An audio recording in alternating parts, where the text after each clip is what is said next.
നമ്മോടൊപ്പം CPM നേതാവ് Shri KS Arunkumar, advocate KS Arunkumar ടെലിഫോണിൽ ചേരുകയാണ്. ശ്രീ അരുൺകുമാർ, വിധിയുടെ പൂർണ്ണരൂപം വരാനിരിക്കുന്നതേ ഉള്ളൂ. പക്ഷേ തീർത്തും അനുകൂലമായൊരു വിധിന്യായം എന്ന് തന്നെയാണ് നമ്മൾ കരുതുന്നത്. മുഖ്യമന്ത്രിക്കും മകൾക്കും എതിരെ അന്വേഷണം ആവശ്യപ്പെട്ടുകൊണ്ടുള്ള ഹർജികൾ തള്ളിയിരിക്കുകയാണ്. പ്രത്യേകിച്ച് മാത്യു കുഴൽനാടൻ MLA ഉൾപ്പെടെ നൽകിയ റിവിഷൻ ഹർജികൾ തള്ളിയിരിക്കുന്നു എന്നതാണ്. താങ്കൾ എങ്ങനെയാണ് ഈ വിധി പ്രസ്താവത്തെ കാണുന്നത്?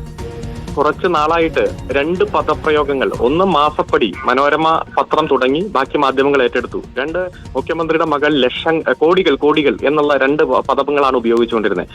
എന്നാൽ രണ്ട് കമ്പനികൾ തമ്മിലുള്ള കരാറിന്റെ ഭാഗമായിട്ടുള്ള സാഹചര്യം, അതിൽ ഒരു കമ്പനി അവർക്ക് ടാക്സ് എക്സംഷൻ കിട്ടാൻ വേണ്ടി ഉന്നത അതോറിറ്റിക്ക് കൊടുത്ത റെപ്രസെന്റേഷൻ പരിഗണിക്കുമ്പോൾ പാസാക്കിയ ഒരു ഉത്തരവ്, ക്വാസി ജുഡീഷ്യൽ സ്വഭാവമുള്ള ഉത്തരവ്. ആ ഉത്തരവിന്റെ പേരിൽ വലിയ വേട്ടയാടലാണ് ഇവിടെ നടന്നുകൊണ്ടിരുന്നത്. ഏതായാലും മൂവാറ്റുപുഴ വിജിലൻസ് കോടതിയും തിരുവനന്തപുരം വിജിലൻസ് കോടതിയും ഈ കേസിന്റെ വസ്തുതകൾ പരിശോധിച്ച് ആദ്യം ഉത്തരവ് പാസാക്കി. ഈ രണ്ട് ഉത്തരവുകളെയും ചോദ്യം ചെയ്തിട്ടാണ് ശ്രീ മാത്യു കുഴൽനാടൻ MLAയും അതുപോലെ തന്നെ കളമശ്ശേരി സ്വദേശിയായിരുന്ന ഗിരീഷ് ബാബുവും ഹൈക്കോടതിയെ സമീപിച്ചത്. ഹൈക്കോടതി ഗിരീഷ് ബാബു മരണപ്പെട്ടിട്ടും അമിക്കസ് ക്യൂറിയെ വെച്ചിട്ട് ഈ കേസ് മുന്നോട്ട് പോയി വിശദമായി ഈ കേസിന്റെ സാഹചര്യങ്ങൾ പരിശോധിച്ചു, പരിഗണിച്ചു, വാദം കേട്ടു.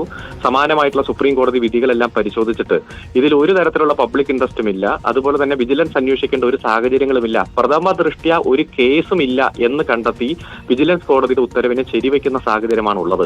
ഇത് കഴിഞ്ഞ കുറെ മാസങ്ങളായിട്ട് മുഖ്യമന്ത്രിയെയും അദ്ദേഹത്തിന്റെ കുടുംബത്തെയും ഇടതുപക്ഷത്തെയും ആക്രമിക്കാൻ വേണ്ടി നടത്തിക്കൊണ്ടിരിക്കുന്ന നിരന്തരമായിട്ടുള്ള ഇടപെടൽ ഇനിയെങ്കിലും അതിനൊരു ശമനമുണ്ടാകും എന്ന രൂപത്തിലാണ് മനസ്സിലാക്കുന്നത്.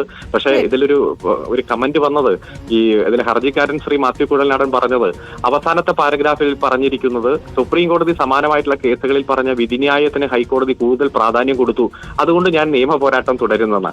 ഈ സുപ്രീം കോടതി വിധികൾക്കല്ലേ ഹൈക്കോടതി പ്രാധാന്യം കൊടുക്കേണ്ടത്? അതൊരു പ്രീസിഡന്റ് അല്ലേ? അതിൽ പറഞ്ഞത് കേസുമായിട്ട് മുന്നോട്ട് കേസ് നിലനിൽക്കില്ല എന്നതാണ്. എന്തായാലും ആശ്വാസകരമായ ഒരു പോസിറ്റീവ് ജഡ്ജ്മെന്റ് തന്നെയാണ്. വളരെയധികം നന്ദി ശ്രീ അരുൺകുമാർ പ്രതികരിച്ചത്.